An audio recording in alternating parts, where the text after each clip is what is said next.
நான் லக்ஷ்மி. இது bed time story. கதையோட பெயர் பூக்கள். ஒரு பூக்கள் நிறைஞ்ச அழகான பெரிய தோட்டம் ஒன்று இருந்துச்சான். அந்த தோட்டத்துல சிகப்பு ரோஜாக்கள், சூரியகாந்தி பூக்கள், டெய்சி பூக்கள், லில்லி பூக்கள் இதெல்லாம் நிறைய இருந்துச்சான். அந்த தோட்டத்தில் இருக்க எல்லா பூக்களுமே ரொம்ப சந்தோஷமா சிரிச்சுக்கிட்டு காத்துல ஆடிட்டு இருந்ததாம். ஆனா டெய்சி பூக்கள் தவிர எல்லாம் சந்தோஷமா இருந்தது. ஒரு நாள் அந்த தோட்டத்துக்கு டின்ட்டுன்னு அழகான பட்டாம்பூச்சி ஒன்று பறந்து வந்துச்சான். எல்லா பூக்கள் கிட்டையும் தேன்கள் குடிச்சிட்டு சந்தோஷமா பேசிட்டு இருந்ததாம்.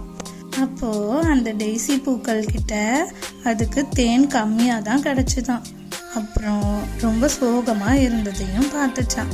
ஏன் இப்படி இருக்கீங்க அப்படின்னு கேட்டுதான் பட்டாம்பூச்சி.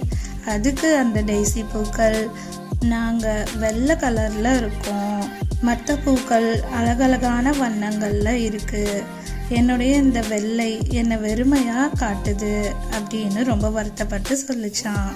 இதை கேட்ட அந்த டின்ட்டு பட்டாம்பூச்சி ஏதாவது செஞ்சு இவங்களை நாம சந்தோஷப்படுத்தணும் அப்படின்னு யோசிச்சுதான் அந்த பட்டாம்பூச்சி எல்லா பூக்கள் கிட்டையும் போய் அந்த பூக்களோட பெருமைகள் எல்லாம் சொன்னதான். அப்புறம் டெய்சி மட்டும் வெள்ளையா இருக்குன்னு சொல்லி வருத்தப்பட்டதையும் சொன்னதான். அதனால அந்த பூக்கள் அப்புறம் அந்த பட்டாம்பூச்சி சேர்ந்து ஒரு ஐடியா பண்ணாங்களாம். டெய்சி பூக்களுக்கு மற்ற பூக்கள்லாம் சேர்ந்து அந்த பூக்களோட கலர்களை கொடுத்துச்சான்.